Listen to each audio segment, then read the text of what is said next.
안녕하세요. 반갑습니다. 오늘은 온라인 바이블 캠프 세 번째 시간, 잊혀진 시간을 찾아서 성경을 읽어보는 시간을 가지려고 합니다. 여러분들은 이제 성경을 읽으시면서 성경 읽을 때 주시는 하나님의 감동이 있잖아요. 그런 감동으로 말미암아 영혼이 아주 흡족하고 은혜로운 시간들을 많이 누리셨을 텐데, 오늘도 동일한 성령님의 감동으로 말미암아 이런 귀한 시간을 우리가 누렸으면 좋겠습니다. 오늘 우리가 함께 읽어볼 성경은 에스라, 느헤미야서, 또 그리고 학개와 말라기서입니다. 우리가 이제 바로 본론으로 들어가 보려고 하는데, 본론으로 들어갈 때 우리가 잠시 이제 이 유대인의 성경과 구약 성경의 그 차이점을 잠시 살펴보려고 합니다. 이 구약 성경이라는 이름은 이 신약 성경의 존재를 전제하는 기독교의 입장을 반영하는 그런 단어입니다. 이 구약이란 이름은 신약 성경 고린도후서 3장 14절에 이제 나오는데요. 이 구약 성경을 유대인들은 뭐라고 부르냐면 미크라, 그리고 타나크라고 부릅니다. 보통 이제 경전으로 말할 때는 타나크라고 이제 부르는데, 이 타나크가 히브리 말이겠죠. 근데 어떤 단어를 지칭하는 것이 아니라 단어들의 앞자를 따서 이 줄임말이 타나크입니다. 어떤 단어를 이게 줄였냐? 이 토라, 느빔, 크투빔, 이 그 세 단어를 줄여서 앞자를 따서 타나크라고 부릅니다. 토라는 율법서, 그리고 느빔은 이제 선지서들, 예언서들, 그리고 크투빔은 기록된 것들이란 뜻으로 우리에게는 성문서, 이렇게 이제 해당되는 그런 단어라고 할 수 있습니다. 그러니까 그 앞자를 따서 이제 타나크라고 부르는 거죠. 이 역사적으로 본다면 개신교의 구약 성경은 본디 유대인들과 첫 그리스도인들의 성경이었습니다. 그런데 오늘 우리 개신교인들이 번역본으로 읽는 구약 성경과 우리가 보통 이제 지금 시중에서도 히브리어 성경을 팔고 있습니다. 그 인쇄본 히브리어 성경을 이제 우리가 사서 읽어보면 이게 이제 구약 성경의 짜임새와 이 유대인의 성경이 좀 배열 순서가 다르고 뭔가 조금 다른 점들이 있다는 것을 확인해 볼 수 있습니다. 여러분들이 오늘 나눠드린 그 일기자료 표 1을 보시면 요 배열이 좀 다르다는 것들을 한번 확인해 보실 수 있을 텐데, 어느 점들이 다른지 한번 찬찬히 살펴보시고 일기자료를 통해서 무엇이 다른지를 이제 보시면서 여기에서 지금 말씀드리고 싶은 건, 오늘 우리가 에스라, 느헤미야서를 읽잖아요. 근데 우리가 구약 성경을 볼 때는 에스라, 느헤미야서가 따로 나뉘어져 있는데, 이 유대인들이 봤던 성경에서는 하나의 책, 하나의 두루마리였음을 우리가 확인해 볼 수 있습니다. 이렇게 한번 좀 확인해 보시면 좋을 것 같고요. 한번 그리고 이제 에스라, 느헤미야서 서론에 대해서 다뤄보고자 합니다. 이 주전 587년에 바벨론에 의해서 이제 예루살렘이 함락되었습니다. 그래서 많은 이제 예루살렘 주민들이 이 바벨론 포로로 끌려가게 됐는데, 그렇게 끌려가게 됐을 때 예루살렘이 완전 황폐해진 상황이지만 그것을 그렇게 둘 수 없으니까 그 예루살렘 외곽에 있는 사람들을 이제 다 불러다가, 바벨론이 불러다가 빈 땅들을 그들에게 나눠주고, 이 예루살렘의 유력한 자들 다 데려갈 수는 없잖아요. 그것도 다 비용이고 다 공간이 필요하고 한 일이니까 유력한 자들을 데려갑니다. 그리고 이제 거기에 외곽에 있던 사람들, 그 사람들을 거기에 남겨두고 가게 되는 거죠. 그렇게 이제 유다 왕국이 완전히 몰락하게 됩니다. 이것의 의미를 여러분들이 잘 아실 거라 생각합니다. 하나님을 떠나고 우상을 숭배하고 불의와 불법을 행하던 이스라엘에 대한 하나님의 심판이었습니다. 이 하나님의 집이라 불리던 예루살렘 성전이 그 당시에도 존재했거든요. 그리고 하나님의 그런 이 통치자들, 세우신 통치자들이라고 할 수 있는 다윗의 왕조도 그 당시에 존재했는데도 이 왕궁과 성전이 불탔던 것은 하나님을 떠난 이들에게는 어떤 것도 안전을 보장해 줄 수 없다는 것을 의미하기도 합니다. 그렇게 이스라엘 사람들의 바벨론 포로 생활이 시작되었습니다. 그러나 이제 때가 차서 이 하나님께서 바벨론 포로들에게 새로운 날을 이제 허락하셨죠. 느부갓네살이 이제 죽은 후에 이 강대국이었던 바벨론이 아주 현저하게 세력이 약화되었습니다. 이 느부갓네살 왕 때는 엄청나게 강대한 세력이었거든요. 그때 지금의 이란 그 동편에 위치했던 조그마한 나라인 페르시아 왕 고레스는 이 주전 550년 당대의 강대국의 하나였던 메대를 무너뜨리고 메소포타미아 지역 곳곳을 파죽지세처럼 정복해 나아갑니다. 근데 방금 얘기했듯이 바벨론 왕국이 느부갓네살 왕이 이제 죽으면서 이제 점점 세력이 약화됐잖아요. 그런 노쇠했던 이 바벨론이 바사 왕을 감당할 수가 없었습니다. 마침내 주전 539년 이 수도 바벨론이 함락되면서 메소포타미아 전역의 고레스의 수중에 떨어졌고, 페르시아 제국은 소아시아에서 인도까지 이르는 광활한 영토를 지배하게 되었습니다. 이제 이들이 이제 왕이 되면서 많은 나라를 다스리면서 예전에 이제 무자비했던 그런 왕들과는 다르게 그들에게는 좀 관대한 정책을 펼칩니다. 이 고레스는 이전부터 사로잡혀 있던 포로들을 자신들의 고국으로 돌아가도록 조치했고, 그들로 하여금 거기 가서 자신들의 신전을 짓고 자신들의 전통적인 방식을 따라서 사는 것을 허용해 주었습니다. 이 바사에게는 이렇게 관대한 종교 정책을 통해서 대왕과 제국의 안녕을 도모하는 것이 중요했던 것으로 보여집니다. 이리하여 고레스는 예루살렘 성전 예배를 새로 정비하라는 목적을 밝히면서 바벨론에 사로잡혀와 살고 있었던 유대인들의 귀향을 허락해 줍니다. 주전 538년이 되니까 마침내 바벨론 포로들이 다시 그들의 고향 땅으로 돌아올 수 있었습니다. 그들은 정말 어려운 시간을 보냈고 고향 땅으로 돌아온 게 너무나 기쁜 일이지만 사실 완전히 황폐해졌던 땅으로 돌아왔기 때문에 사는 것이 어렵고 여러 가지 어려움들이 있었을 것입니다. 그럼에도 그들은 거기에서 다시 성전을 지었습니다. 오늘 우리가 읽을 에스라와 느헤미야 그 인물들은 여기 이 사람들과 같이 바벨론 땅에 살고 있다가 유대 땅으로 귀환한 이들입니다. 에스라는 이 시간이 조금 더 처음 귀환했던 그 시간보다는 좀 더 뒤에 아닥사스다 왕 7년에 귀환하였습니다. 그는 돌아와서 규정에 맞게 제사를 드리고 율법을 잘 지키도록 하는 그런 목표를 가지고 돌아왔습니다. 에스라의 특별한 관심이 있었다면 유대인들이 이방 종교를 믿는 주민들과 혼인하는 것을 막고 하나님의 백성의 정결함, 그 거룩함을 유지하게 하는 데에 있었습니다. 느헤미야는 좀 그보다도 더 뒤에 왔어요. 에스라가 그 온 시기보다도 13년 뒤인 아닥사스다 왕 20년에 귀환합니다. 이 바사 왕은 자신의 왕궁 고위 관리 가운데 한 사람인 유대인 느헤미야에게 유대 총독의 전권을 주면서 그곳에서 이 성벽을 재건할 수 있도록 도움을 줍니다. 그러니까 에스라가 예배 생활과 올바른 질서를 재건해 나갔다면 느헤미야는 예루살렘의 외적인 재건, 특히 성벽 재건에 힘을 쓰는 모습을 보여줍니다. 우리가 이 역사적 부분을 읽기 전에 한번 유대인 성경을 읽어보면서 이 에스라와 느헤미야서가 하나의 두루마리였음을 확인해 본 바 있습니다. 이 그리스도 역본의 가장 오래된 사본들에서도 이 두 책은 하나로만 되어 있습니다. 그리고 히브리말 성경을 필사하던 학자들이 자신들이 정말 필사를 잘했다 이런 것들을 좀 얘기해 주기 위해서 그 구분하는 것들이 있었는데 책 뒤편에 보면은 이게 몇 글자 몇 단어로 되어 있는지 자음의 수를 모두 세고 뒤에다가 표기했습니다. 근데 느헤미야서 뒤에 표기했던 그 표기가 느헤미야서로는 좀 부족하고 앞에 있던 에스라서까지 다 포함한 자음의 수로 맞추면 딱 맞아 떨어지는 거예요. 그러니까 이게 한 권의 책이었음을 우리가 확인할 수 있고, 또 그 중간 지점, 책의 한 중간에도 이제 표기하는 표기법이 있었는데 그것도 느헤미야 3장 32절에 이제 히브리어 성경에 보면 체크가 되어 있는 거예요. 근데 그게 느헤미야 3장 32절이 느헤미야만 보면은 그게 중간 지점이 아니고 에스라와 합쳐놨을 때 그 중간 지점이 그 지점이라는 것을 보면 이게 이 처음부터 한동안은 이 에스라 느헤미야서가 한 권의 책으로 읽혀졌음을 우리는 알 수 있습니다. 이 기독교의 경우 주 4세기 라틴어로 번역된 그 성경에서부터 두 책이 분리되어서 오늘날에까지 이르게 되었습니다.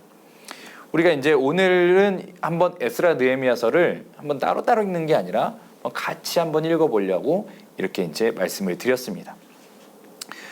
에스라 느헤미야서의 구조를 좀 살펴보면 여러분들에게 나눠진 자료에 잘 나타나 있습니다.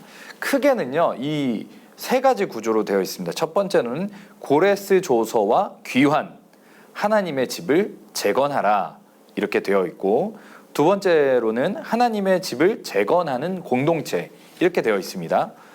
그리고 세 번째로는 느헤미야서로 넘어가서 율법에 의한 지속적인 회개와 갱신을 통한 하나님의 집 완성 이렇게 되어 있는 세 가지 큰 구조가 되어 있습니다. 여러분 성경 읽을 때요, 이 구조와 이 핵심을 잘 마음속에 새기고 그것들을 통해서 한 구절 한 구절을 같이 읽어내려가는 것이 성경 읽기에서는 매우 좀 중요한 부분입니다. 이런 읽기를 할 때 이 성경이 그냥 단순히 평면적으로 쭉 흘러가는 것이 아니라 입체적으로 다가오고, 무엇보다도 이 성경이 하나님의 감동을 받은 사람이 이제 기록한 것이잖아요. 그 하나님의 감동을 받은 사람이 어떤 삶의 자리에서 그런 감동을 받았는지를 우리도 그와 아주 비슷하게 동일하기는 어렵겠죠. 그렇지만 그 사람이 말하려고 했던 그 삶의 자리에서 그 이야기들을 가지고 그 감동, 동일한 감동으로 나아갈 수 있는 귀한 읽기가 이 구조와 핵심을 가지고 한 구절 한 구절 연결시키면서 읽는 읽기라고 할 수 있을 것입니다. 오늘 한 구절 한 구절을 다 읽어보면 좋겠지만 그러기에는 좀 시간이 부족하고 이 구조를 조금 잘 다루면서 그 내용들 하나하나를 조금씩 간략하게 좀 핵심적인 부분들만 살펴보면서 읽어보려고 합니다. 첫 번째, 이 고레스 조서와 귀환을 통하여서 하나님의 집을 재건하라 이렇게 말씀으로 시작합니다. 이게 바사왕 고레스를 통하여서 이 말씀이 시작되거든요. 여호와의 성전을 건축하라 이렇게 말씀하시죠. 근데 바사왕 고레스는 이방 왕이잖아요. 근데 이방 왕을 통해서 이런 일이 시작되는 것이 좀 오묘한 느낌을 자아냅니다. 그러나 이것 또한 하나님의 역사임을 이 성경은 분명히 우리에게 밝히고 있습니다. 여호와께서 예레미야의 입을 통하여 하신 말씀을 이루게 하시려고 바사왕 고레스의 마음을 감동시키심에 이렇게 에스라 1장 1절에 기록되어 있습니다. 이 또한 하나님의 감동을 주시고 주권적으로 행하신 역사입니다. 이어서 5절에 보면은 하나님의 성전 재건을 이끌어야 할 유다와 베냐민의 족장들, 제사장들과 레위 사람들에게까지 하나님의 감동을 부어주시는 그 내용이 담겨 있습니다. 그러니까 결국 이것은 이방 왕을 통하여서 하는 것 같지만 하나님이 감동을 주셔서 하신 일이고, 사람들의 그 손을 통해서 하는 것 같지만 하나님 감동을 주셔서 하신 일이라는 것을 이 에스라 처음부터 우리에게 밝혀주고 있는 것입니다. 이미 우리가 앞에서 살펴보았듯이 이스라엘은 어떻게 됐죠? 완전히 망해버렸습니다. 하나님의 집인 여호와의 성전이 남아있었나요? 아니요, 남아있지 않았습니다. 흔적도 없이 사라져버렸습니다. 그러나 하나님께서는 이런 절망적인 상황에서도 이 이방원과 이스라엘 지도자들에게 감동을 주시고 이 성전을 다시 세우고자 하십니다. 그러나 하나님께서는 결코 하나님의 집을 그냥 외형적으로 재건하실 생각이 있으신 것은 아닙니다. 하나님께서는 분명 무너진 여호와의 성전을 다시 세우시고 그 성전을 지킬 수 있는 성벽도 세우십니다. 그러나 무엇보다도 중요한 것은 그들의 신앙을 세우는 것입니다. 하나님께서는 하나님의 사람과 그의 율법을 통해서 온전히 하나님의 집, 그 공동체를 세우실 것입니다. 에스라, 느헤미야에서는 이 결코 신앙만 세우면 된다거나 아니면 보이는 외형만 잘 세우면 된다고 치우쳐서 얘기하고 있지 않습니다. 무너진 성전을 세우는 것만큼 그것을 지켜낼 수 있는 성벽도 중요하고, 무엇보다도 공동체 마음 중심에 영적인 성전을 짓고 언약의 성벽을 두르는 것이 가장 중요한 일이라는 것을 우리에게 다시금 알려주고 있습니다. 이제 본격적으로 이 귀환한 공동체가 여호와의 성전을 재건하는 내용이 시작됩니다. 첫 번째 귀환은 스룹바벨을 필두로 시작됩니다. 포로 귀환한 목록에 가장 첫 번째 스룹바벨이 있고, 이 사람을 통하여서 여러 성경들이 그것을 말해주고 있는데, 이 스룹바벨이 지도자로서 그런 역할들, 총독으로서 그런 역할들을 행하는 모습을 볼 수 있습니다. 이 에스라 2장과 7장에는 이 포로 귀환 명단이 있고 거기에 가장 첫 번째로 스룹바벨이 기록되어 있죠. 이 귀환 명단은 지금 우리가 두 번째 구조를 읽고 있습니다. 하나님의 집을 재건하는 공동체. 이 두 번째 구조의 처음과 끝은 어떤 게 있냐면 이 포로 귀환한 명단 이야기가 들어 있습니다. 거의 동일한 명단이라고 보시면 돼요. 같은 명단이죠. 같은 명단이 기록되어 있는데 이것을 좀 크게 보자면 이렇게 되어 있어요. 첫 번째로는 이 두 번째 구조가 첫 번째로는 포로 귀환한 사람들의 명단 에스라 2장에 있고 하나님의 집을 재건한 내용이 이 에스라 3장부터 느헤미야 6장까지 기록되어 있습니다. 길게 기록되어 있고 그 다음 느헤미야 7장에 바로 또 포로 귀환 자들의 명단이 나오죠. 그러니까 포로 귀환자 명단, 하나님의 집 재건, 포로 귀환자 명단 이렇게 이제 구성이 되어 있는 거예요. 샌드위치 구조처럼 되어 있죠. 이것을 조금 더 펼쳐보면 우리가 앞서서 저랑 함께 이제 창세기 강의를 들으신 분들은 아실 텐데 이 교차대칭 구조를 형성하고 있다는 것을 우리가 알 수 있습니다. 교차대칭 구조는 이제 문학 방식 중에 수미상관 구조랑 이제 비슷한데 이제 점점 데칼코마니처럼 서로가 구조를 바라보고 있는 형태인 거죠. 여러분 읽기 자료에 보면 잘 나와 있습니다. A, B, C, B-A- 이렇게 되어 있죠. 그래서 A에는 포로 귀환 자들 명단, B는 성전 재건, 그리고 C는 거룩한 자손의 재건, B-는 성벽 재건, A-는 포로 귀환 자들 명단 이렇게 되어 있는 거죠.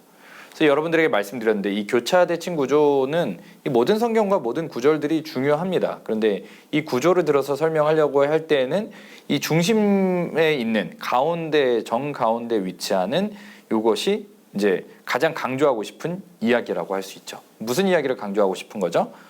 그것은 거룩한 자손의 재건입니다. 결국 이번 구조를 통해서 말하고 싶은 것은 이 성전 자체, 성벽 자체 이런 것들을 세우는 것보다 더 중요하게 거룩한 자손을 세우는 것, 이것이 이제 이 구조 속에서 우리에게 말하고 있는 강조점이라 할 수 있을 것입니다. 우리가 이제 이것을 보면 성전 자체나 성벽 자체가 이제 거룩한 자손이 된다는 것을 보증해 주는 것이 아니라는 것을 이제 우리가 확인해 볼 수 있는데 이것은 우리가 신앙생활할 때 신앙의 행동이나 그런 업적 자체를 배제하지는 않습니다. 그런 거 하나하나가 정말 중요한 일이죠. 그렇지만 우리가 알기로는 우리가 믿고 따르기로는 우리 신앙인 행동이나 그런 업적들보다는 우리의 신앙의 중심이 하나님을 향하고 있는지 아닌지, 우리가 하나님의 백성인지 아닌지, 하나님의 자녀가 맞는지 아닌지 이것이 더 중요하다는 것입니다. 성전 재건과 성벽 재건 자체보다 거룩한 자손의 재건이 중요한 것임을 구조를 통해 우리에게 전달해 주고 있습니다. 그리고 구조를 보면은 이 성전 재건이 먼저 있고 그 다음에 성벽 재건이 그 다음에 이루어집니다. 그러니까 성전 제도를 통하여서 예배 중심으로 나아가는 것이 먼저이고 그런 중심을 잘 지킬 수 있도록 존재하는 성벽이 뒤따른다는 것을 확인해 볼 수 있다는 것입니다. 그리고 더 바깥을 A와 A-에 보면 포로 귀한 자들 명단이 있어요. 그러니까 이 건축물들이 B에 위치하고 이 사람들의 명단이 가장 바깥을 이루고 있다는 거죠. 그러니까 성전과 성벽은 또 너무나 중요한 그런 장소와 공간이지만 이것을 짓는 사람들도 그렇고 이것들을 할 때 더 중요하게 하는 것은 무엇이냐? 사람이라는 것이죠.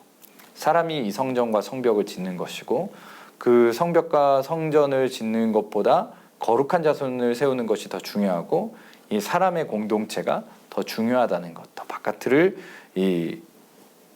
바깥틀에 있다는 것을 강조하고 있습니다. 이제 이렇게 우리가 한번 요 구조를 교차대칭 구조로 살펴봤는데 이 다음 표를 보면은 귀환하면서 우리 각 지도자들이 한 일들을 한번 확인해 볼 수 있습니다. 표 2를 보시면 이렇게 세 차례에 나눠서 귀환하고 세 번의 재건 이야기가 나오는 것을 확인해 볼 수 있습니다.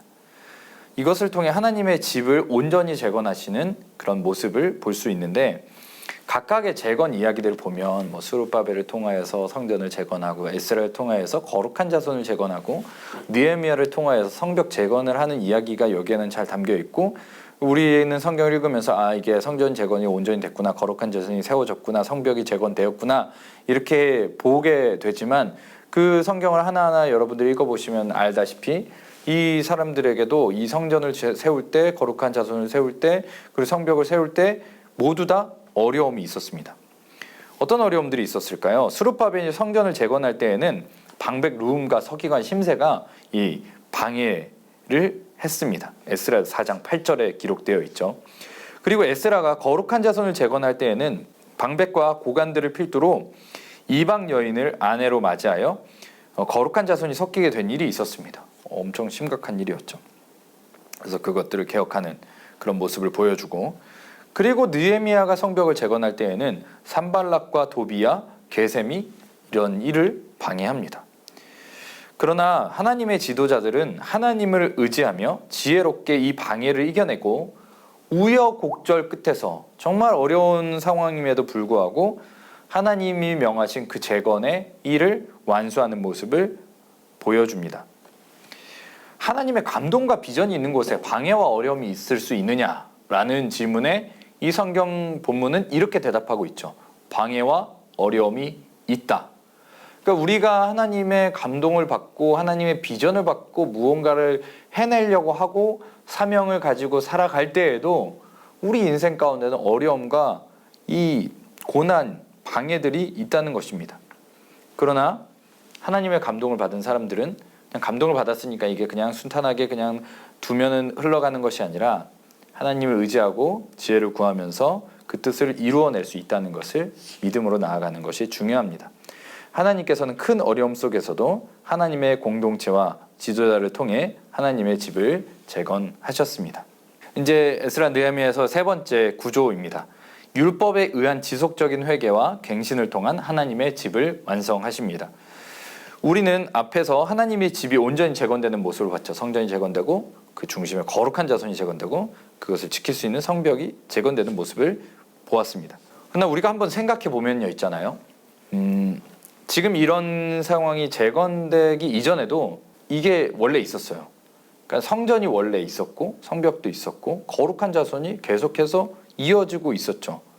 사실 여호와의 성전이 지금 지었던 성전보다 더 아름답고 찬란하게 존재했던 때가 있었고 잘 유지되었습니다.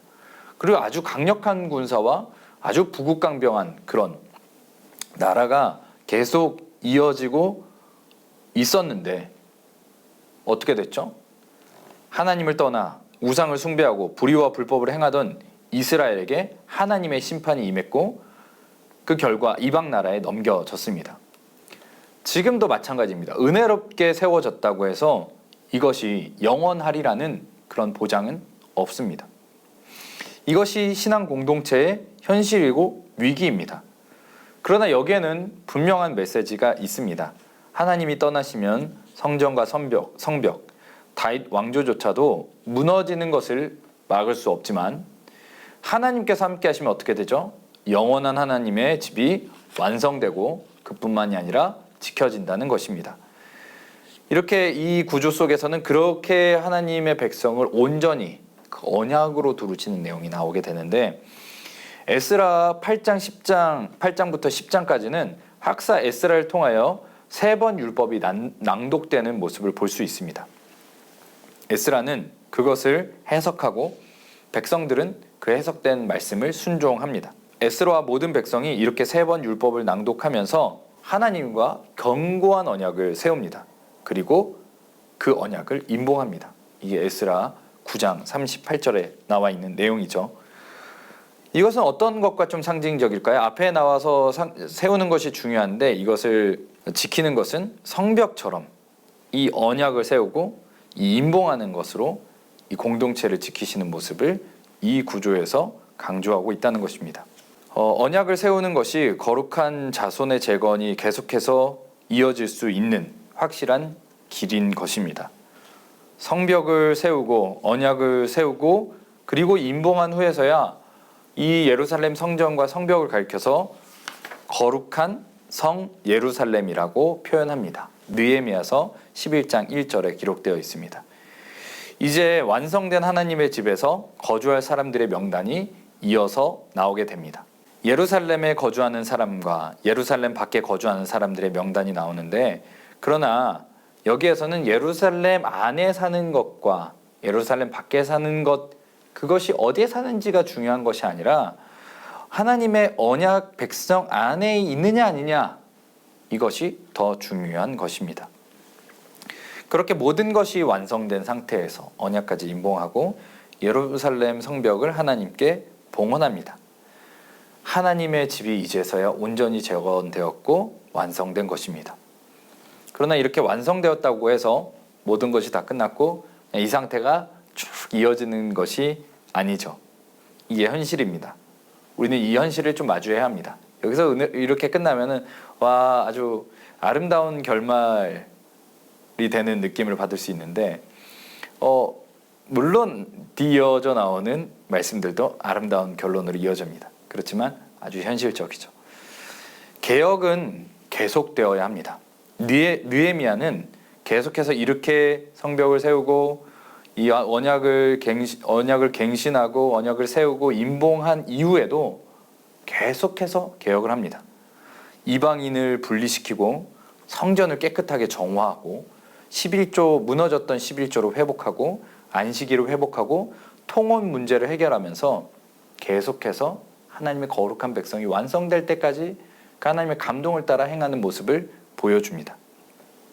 이를 통해서 하나님의 집을 재건하고 그 집에 거하는 자들은 하나님의 집이 완성될 것을 바라보면서 삶을 계속해서 개혁하고 하나님 앞에 나아가는 자들임을 우리는 배울 수 있습니다. 우리는 이렇게 이제 에스라 느헤미야서의 핵심 내용들을 살펴봤는데 이 두 권의 책이 하나의 두루마리로 형성되었을 때 가지고 있었던 이 구조를 좀 살펴보았습니다. 그리고 핵심 내용을 읽어봤습니다. 하나님께서는 하나님의 사람을 통해 여호와의 성전과 그것을 지키는 성벽을 세우셨습니다. 그리고 무엇보다도 거룩한 자손을 재건하셨고 그 자손들이 계속해서 하나님의 백성으로 살아갈 수 있도록 언약을 세우시고 다시 임봉하셨습니다. 하나님께서는 이 언약 백성을 끝까지 책임지실 것입니다.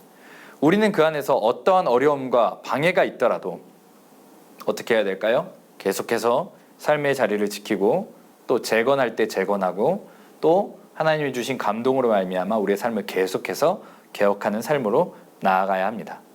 이 모든 것은 어떻게 이루어질 수 있을까요? 에스라 처음에 얘기한 것처럼 하나님의 감동을 받은 사람들이 그 감동을 따라 행할 때, 하나님의 비전을 받은 사람들이 비전을 따라 행할 때 할 수 있는 일임을 우리는 믿음으로 고백합니다. 오늘도 그러한 감동을, 그러한 비전을 우리에게 주시기를 원하고, 지금 우리의 공동체가 여러 가지 삶의 어려운, 사회의 어려운 코로나19로 인하여서 많이 무너져 있음을 우리는 눈으로 보게 됩니다. 이럴 때 우리는 에스라 느헤미야서를 읽으면서 하나님의 감동과 그 비전을 따라서 이 공동체를 다시 재건하고 거룩한 자손으로 나아가며 계속해서 자신의 삶과 우리의 교회를 개혁하며 하나님 앞으로 나아가는 그런 개혁으로 우리가 살아내기를 간절히 소망합니다. 이번에는 우리가 이 온라인 바이블 캠프에서 성경 읽기 두 번째 강의로 학개와 말라기를 읽어보려고 합니다. 학개는 다리오 왕 이 제2년에 3, 4개월 정도 사역한 것으로 보여집니다. 이 성경 본문을 확인해 보면 한 3, 4개월 기간 동안 하나님에게 받은 말씀을 전하는 내용이 담겨져 있죠. 이 주전 539년 바사의 고레스가 바벨론을 정복하자 그곳에 포로로 잡혀와 있던 족속들이 해방의 길을 찾을 수 있게 되었습니다. 이 고고학 자료인 고레스 인장에 이제 적혀진 그런 기록된 내용을 좀 살펴보면 그렇게 기록되어 있다고 그래요. 이 바벨론 포로로 잡혀와 있던 소수 민족들에게 고향으로 돌아가서 새로운 삶을 살 수 있도록 허가하겠다, 이렇게 기록되어 있다고 합니다.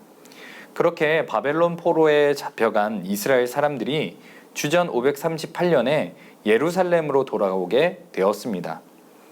에스라 느헤미야서 읽을 때처럼 우리가 바사 왕은 관대한 종교 정책을 펼치면서 그들의 신을 통해 대왕과 제국의 안녕을 도모한 것을 우리는 알 수 있습니다. 그러나 이 바벨론 포로로 잡혀갔을 때 포로 생활하는 게 분명히 어려웠겠지만 그 안에서 성공한 사람들도 있었습니다. 그 사람들은 그 땅에서 모은 재산과 그 삶의 터전을 버리고 예루살렘에 돌아오는 것을 원하지 않았습니다. 왜냐하면 돌아오면 고생길이고 그곳에서 이미 정착해서 잘 살고 있기 때문에 그곳에 남기를 원했던 것이죠. 그러므로 유다로 이제 돌아온 사람들이 있었잖아요. 그 사람들은 이제 그런 물질적인 풍요나 이런 것들을 바랬다기보다는 그 안에 하나님을 향한 그 종교적인 열심이 있었던 사람이라고 볼 수 있습니다. 그러나 처음 예루살렘에 이제 사람들이 돌아왔을 때 뭐 다 황폐해져 있고 자기가 살 수 있는 집이 있었던 상황이 아니었습니다. 생계 문제가 있는 거죠. 생계 문제가 있을 때는 결국 그래도 자기가 먹고 살 수 있는 그런 환경이 조성되어야 하잖아요. 그래서 그런 거 거주지를 만들고 살 수 있는 그런 환경을 이제 만들기 시작했습니다. 그런데 그렇게 지내다 보니까 처음 마음과는 다르게 그 환경 속에서 어떻게 하면 조금이라도 편히 살 수 있을까 고민하며 그렇게 행동하게 됐습니다. 결국 그들은 이제 판벽한 집은 우리 지금 시대로 말하면 이제 인테리어가 아주 잘 된 집이라고 할 수 있죠. 그러니까 좀 생계를 넘어서 이제 자신의 안락함을 위해서 집을 꾸며놓은 상태라고 할 수 있을 것입니다. 계속해서 이 판벽한 집처럼 자신의 삶의 안위를 더 더해줄 수 있는 것들이 무엇일까 그렇게 고민하면서 그 사람들이 살았던 것으로 보입니다. 그런데 이보다 더 심각한 일, 그러니까 인테리어 잘 꾸미고 살 수 있잖아요. 지금 여러분들이 지금 이 영상을 보고 있는 그 집 인테리어는 어떻게 되어 있나요? 잘 정돈되어 있죠. 그러면 인테리어 정돈되고 인테리어 투자하는 게 그럼 잘못된 일이냐? 아니잖아요. 근데 이게 문제가 되는 것은 이 귀국자들의 열의가 식어서 폐허가 된 성전을 돌보지 않는 것, 복구하는 일에 무관심했던 것이 그들에게 문제라고 할 수 있습니다. 그러니까 우리가 다른 것에 관심을 쏟는 것들은 뭐 그 문제가 되지 않을 수 있고 하나님께서는 하나님께서 지으신 모든 것이 선함에 감사함으로 받으면 버릴 것이 없다고 말씀하셨습니다. 그리고 말씀과 기도로 거룩해지는 거잖아요. 근데 우리가 우리의 삶의 다른 것에는 관심이 많지만 하나님의 성전과 예배드리는 우리의 신앙에 관심이 없다면 그것은 심각한 문제라는 것을 이 학계 말씀을 통하여서 도전받습니다. 학계의 구조는 이렇게 되어 있습니다. 학계에게는 이 총 4번의 메시지를 통하여서 그들을 이제 그들의 마음을 고양시키고 그들을 도전시켜서 성전을 재건하고 그 성전을 재건하는 의미가 어떠한 의미인지 또 그들의 사기를 진작시키기 위해서 어떤 미래가 펼쳐질 것인지를 말씀해 주시는 내용이 담겨져 있습니다. 계속해서 반복해서 말씀하시는 것은 여호와의 말씀이 학계에게 임했다 이렇게 하면서 학계는 그 임한 말씀을 이 사람들에게 전하는 내용이 담겨져 있죠. 그래서 크게 이제 2가지 구조로 남아 있는데 첫 번째는 성전 재건하는 그런 구조가 되어 있습니다. 그리고 두 번째로는 새 성전의 시대에 대해서 다루고 있는 내용이 이 학계서의 큰 구조입니다. 그 안에서 첫 번째 메시지, 두 번째 메시지, 세 번째, 네 번째 메시지가 이어지게 됩니다. 학계와 스가랴는 바벨론 포로에서 돌아온 이후에 사역한 예언자들입니다. 그들은 귀환한 공동체로 하여금 새로운 성전을 잘 짓도록 격려하고 고무하였던 예언자들이라고 할 수 있습니다. 포로 귀환 직후에 성전 재건 노력이 주변 민족들의 방해로 중단되었습니다. 잠깐 중단될 수 있겠죠. 근데 중단된 후에 얼마나 흘렸냐면 20년이 흐른 거예요. 그게 이제 학계의 배경이 됩니다. 이 체념과 포기, 현실의 각박함에 주저앉아 버린 백성들을 향해 학계는 지금이야말로 하나님의 성전을 지을 때임이 맞다고 강력하게 선포합니다. 하나님의 말씀이 학계에게 임하고 학계가 4번에 걸쳐서 메시지를 전합니다. 첫 번째 성전 재건을 이제 지시하는 이 구조의 내용입니다.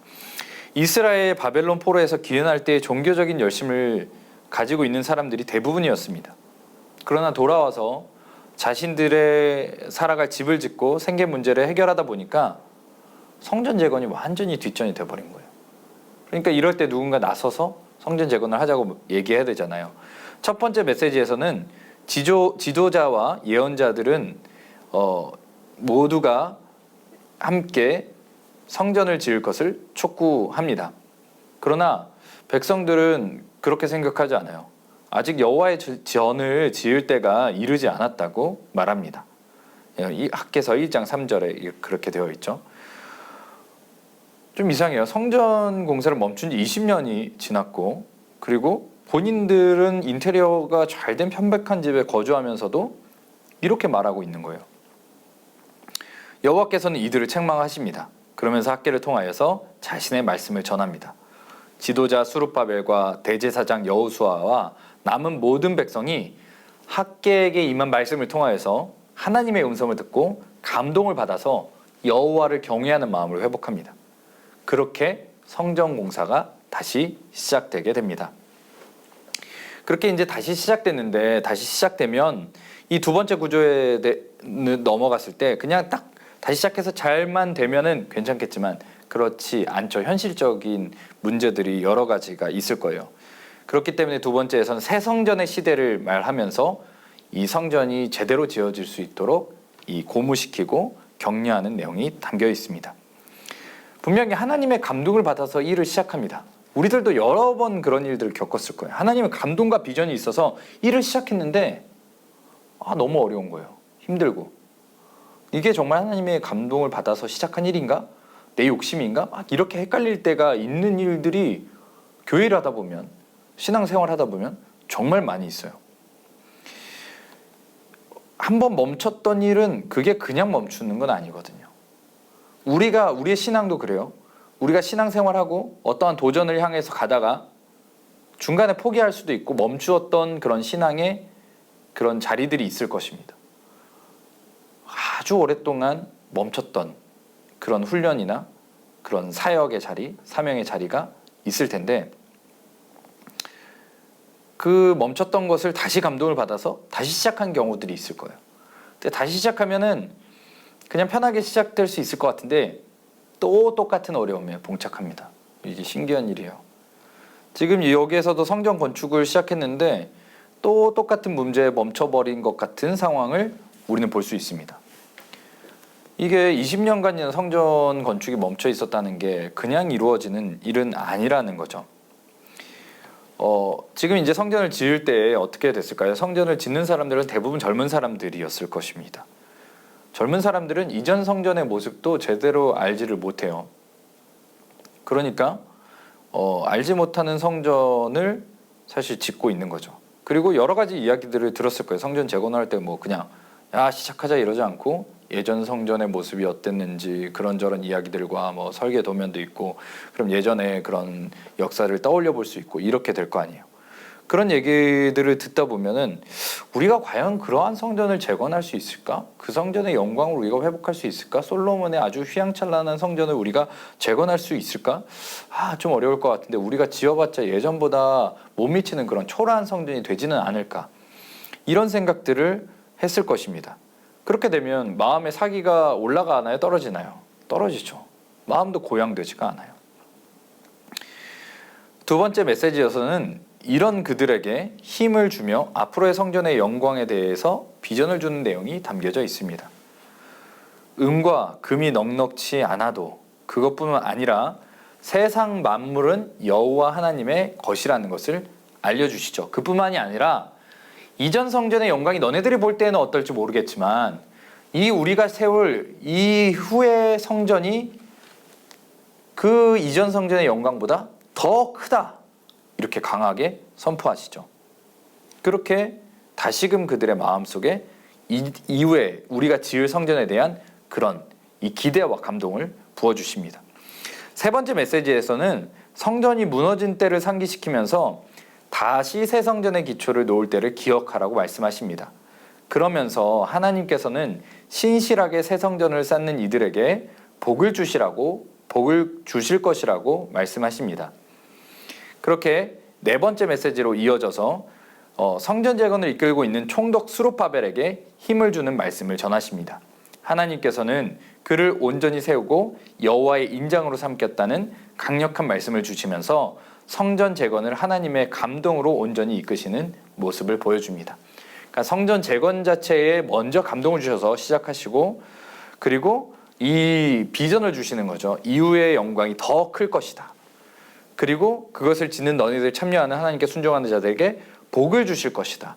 그리고 그것을 위하여서 더욱더 수고하고 헌신하는 이 지도자 수룹바벨에게 너를 세우고 인장으로 삼을 것이다. 그러면서 아주 탄탄하게 이 성전 재건을 이끄시는 하나님의 모습을 볼 수 있는 것입니다. 이를 통해서 하나님의 성전 재건은 단지 인간의 말과 일로 세우는 것이 아니라 하나님의 감동과 영광으로 세우는 것임을 우리는 알 수 있습니다. 우리는 이렇게 이제 학개서를 간단히 또 살펴봤고요. 이어서 이제 말라기서를 한번 읽어보도록 하겠습니다. 이 말라기서는 왕이나 특정한 역사적 사건에 대한 언급이 좀 많지는 않습니다. 정확한 연대를 추정하는 데에는 어려움이 있습니다. 그러나 바사가 여러 번 등장하는 것과 이미 재건된 성전에 대한 언급이 있는 것으로 보아서 느헤미야와 비슷한 포로 후기의 시대임을 우리는 생각해 볼 수 있습니다. 포로 생활에서 돌아온 이스라엘은 예루살렘 땅에서 다시 공동체를 세우고 또 성전을 세우고 성벽을 세우며 그렇게 생활했습니다. 우리가 앞선 에스라 느헤미야서에서 그것들을 아주 중점적으로 다뤘습니다. 그리고 학개서에서는 그것들이 중간에 어떻게 하나님의 감동으로 순간순간 일했는지를 확인해 볼 수 있었다면, 그것보단 좀 시대가 지난 삶의 자료로 아주 현실적인 문제로 들어갔을 때 이들은 과연 잘 지냈을까라는 그런 것들에 대해서 궁금증을 풀어줄 수 있는 이야기가 이 말라기서에 잘 담겨 있습니다. 그런데 이제 잘 세우고 잘 지내면 너무나 좋겠지만 이스라엘 백성들은 과거의 잘못된 행태를 다시 반복합니다.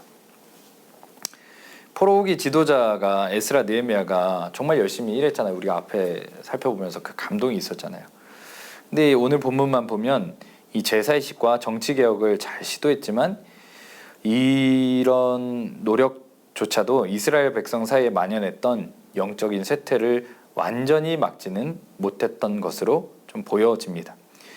이러한 심각한 상황 속에서 하나님의 열심이 충만했던 말라기 선지자는 사랑의 하나님을 경시했던 당시 백성들의 문제를 지적하며 공동체를 세우고 있는 말씀이 말라기서에 잘 담겨져 있습니다. 말라기서의 구조입니다. 말라기서는 크게 두 부분으로 되어 있어서 첫 번째는 이제 불충한 백성에 대해서, 그러니까 결국 하나님과 백성을 좀 비교하면서 구조가 이어지는데, 첫 번째는 불충한 백성, 그리고 먼저는 사실 불충한 백성 앞서서 하나님의 사랑을 얘기하고 있습니다. 그리고 두 번째로는 심판주 강림, 하나님의 정의의 모습이 있고, 그리고 우리가 그 정의로운 하나님 앞에 우리가 의인으로 살 때 어떤 결과가 이어질지를 나타내는 게 말라기서의 구조라고 볼 수 있습니다. 함께 이제 성경 읽기로 들어가 보도록 하겠습니다. 구약 성경의 마지막 책인 말라기서에서는 이제 이렇게까지 다시 재건까지 해봤는데, 이런 삶이 좀 사실 우리 삶에서도 반복되잖아요. 하나님 세우시고 무너지고 세우시고 무너지고 세우시고 무너지고, 이런 이제 패턴 속에서 말라기서는 그런 의미에서도 마지막에 잘 장식되어 있는 성경이라고 보여지는데요. 이 다시금 세워서 거룩한 자들을 세웠는데도 그들이 예전처럼 사는, 예전에 그런 죄된 모습을 가지고 살아가는 모습을 우리는 이제 확인해 볼 수 있습니다. 근데 여기에서도 하나님의 마음을 느낄 수 있습니다. 백성들을 끝까지 사랑하시고 포기하지 않으시는 그런 하나님의 마음이 이 말라기서에 잘 담겨져 있습니다. 에스라 느헤미야서를 통해서 거룩한 자손을 공들여 세우시고 여러 선지자를 통해서 하나님의 공동체를 세우셨습니다. 그런데 백성들은 그때뿐인 것 같아요. 그리고 뒤돌아서죠. 그러나 하나님의 사랑은 끝이 없습니다. 말라기서에서는 6가지 논쟁을 통해서 하나님은 어떤 분이시며 이스라엘 백성은 어떤 상태인지를 알려줍니다. 그리고 하나님을 온전히 알게 될 때, 우리가 하나님 앞에 충성을 다할 때 어떤 결과가 따르게 되는지를 선명하게 보여줍니다. 하나님께서는 이스라엘을 사랑하셨습니다. 그리고 끝까지 사랑하실 것입니다. 그러나 백성들은 그런 하나님의 고백, 그런 그 말씀 앞에 어떻게 주님이 우리를 사랑하셨습니까? 라고 반문합니다. 하나님은 늘 최고의 것으로 백성들을 사랑해 주셨지만 백성들은 부실한 재물과 거짓된 행실로 하나님께 나아올 뿐이었습니다. 그것은 백성들이 하나님을 경외하지 않음, 하나님을 사랑하지 않음이 나타나는 것이었으며, 그렇기 때문에 하나님의 심판이 그들에게 임했다는 것을 알려주십니다. 두 번째 구조에서는 심판주가 강림하신다는 것을 우리에게 알려주고 있습니다. 그러니까 결국 이렇게 하나님이 사랑했고 했는데 그들이 하나님을 경외하지 않고 그들이 멋대로 살아가고 했던 것들이 왜 그런지에 대해서 이 두 번째 구조는 자세히 설명해 주고 있습니다. 사실 하나님을 온전히 따르지 않고 경외하지 않았기 때문에 하나님의 심판이 임하고 이방 나라의 손에 옮겨진 것이고 여러 선지자를 통하여서 그렇게 말씀하신 것인데도 불구하고 백성들이 깨닫지 못하니 이제는 여호와의 날이 임할 것임을 그들에게 분명히 말합니다. 그러니까 이방 나라에 삼켜진 것이지 그게 하나님의 심판인지 도무지 알지 못하고 그것들을 받아들이지 못하는, 눈으로 확인하지 못하는 그런 무지한 백성들을 향하여서 이제 여호와의 날이 임할 것임을 우리에게 나타내 주는 것입니다. 그러나 그 날은 여호와의 날이 임하는 날은 심판의 날인데 이스라엘 백성이라고 해서 그 심판의 날에 다 건짐을 받는 것이 아니라 그 사람 그런 것과 상관없이 악인은 심판을 받고 의인은 하나님 앞에 온전히 설 수 있고 또 그 안에서 회복과 구원이 있다는 것을 우리에게 알려주십니다. 하나님은 정의의 하나님이십니다. 그리고 이스라엘의 하나님이십니다. 악인에게는 반드시 심판으로 임하시지만 그를 경외하는 자들을 하나님의 특별한 소유로 삼으시고자 하십니다. 심판주와 함께 서서 악인과 의인을 분별하게 하십니다. 뿐만 아니라 그들에게 무엇을 주시죠? 공의로운 해와 치료하는 광선을 통하여서 그들을 온전히 구원하시겠다 약속하시는 모습을 보게 됩니다. 반드시 여호와의 날은 임할 것입니다. 그러나 주님께서 이 말씀을 하시는 이유는 그들이 마음을 돌이켜서 아버지와 자녀들이 다 마음을 돌이켜서 진정으로 심판 가운데서 구원받는 백성이 되기를 원하는 마음으로 이렇게 말라기서에서는 하나님의 사랑과 그들을 돌이키려는 마음을 잘 담아내고 있습니다. 우리가 이제 첫 번째 에스라 느헤미야서를 같이 읽고 또 두 번째 학개와 말라기서를 읽었습니다. 에스라 느헤미야서를 통해서는 거룩한 자손을 세우시고 이 언약을 세우시고 임봉하시면서 그들을 지키시는 모습을 보았고 학개와 말라기서를 통해서는 하나님께로 온전히 돌아오고 본인을 의지하라는 그리고 하나님께 순종하라는 그런 말씀을 듣게 되었습니다. 그렇게 권면하는 데에는 여호와의 날이라는 그런 말씀을 하시면서 심판주가 임하기 때문에 그 안에서 너희가 온전히 건진을 받은 백성이 되기를 원하는 하나님의 마음을 우리는 확인해 볼 수 있는 것입니다. 그것은 바로 하나님의 사랑의 마음이었습니다. 이렇게 하나님께로 돌아오라고 하는 그 말씀은 사실 엄청 그런 새로운 삶을 살라는 그런 말씀은 사실 아닙니다. 이미 하나님께서 그들의 조상들에게 계속해서 말씀하신 것, 그들의 선지자와 그들의 그 가르치는 모든 제사장들과 그런 모든 사람들을 통해서 말씀하시는 것처럼 이 마음을 찢고 공평과 정의의 삶을 하나님과 함께 그런 삶을 사는 것이 이게 하나님께 돌이키라는 그런 말씀 가운데 담겨져 있는 이야기입니다. 하나님께 돌이키는 이들은 하나님이 약속하시는 그 영광의 그날이 반드시 임하는 것을 보게 될 것입니다. 어렵고 힘든 시기를 살아가지만 우리는 다시금 말씀 앞에 섭니다. 많은 것들이 무너져 있지만 하나님은 반드시 세우시는 분이심을 우리는 믿음으로 선포합니다. 우리의 무너진 모든 삶의 자리들, 그 구체적인 삶의 자리들도 세우시고 지키시는 하나님이지만 더 분명하게는 우리의 신앙의 중심, 영원한 하나님의 나라 가운데 우리의 영혼이 살아있을 수 있도록 이끄시는 분이심을 오늘 이 말씀을 통하여서 배울 수 있었습니다. 그렇다는 것은 우리가 우리의 무너진 부분들을 다시 세우는 것, 또 거의 비슷한 의미인데 우리가 하나님께 돌아섰던 그 반대했던 삶에서 하나님께로 돌이켜서 하나님과 같이 살아가는 것, 이렇게 사는 것이 우리 모든 믿는 자들에게 하나님 앞에 온전한 구원으로 사는, 오늘을 살더라도 또 앞으로 영원을 살더라도 하나님 앞에 구원받는 하나님의 나라의 백성으로 사는 것임을 오늘 말씀을 통해서 확인해 볼 수 있었습니다. 오늘도 어렵고 힘든 삶을 살아가는 우리 모든 성도님들 말씀을 읽으며 그 감동의 자리에서 다시금 어렵지만 세우고 다시 세우고 돌이키고 다시 돌이키며 하나님과 동행하는 모든 성도님들 되시기를 간절히 소망합니다.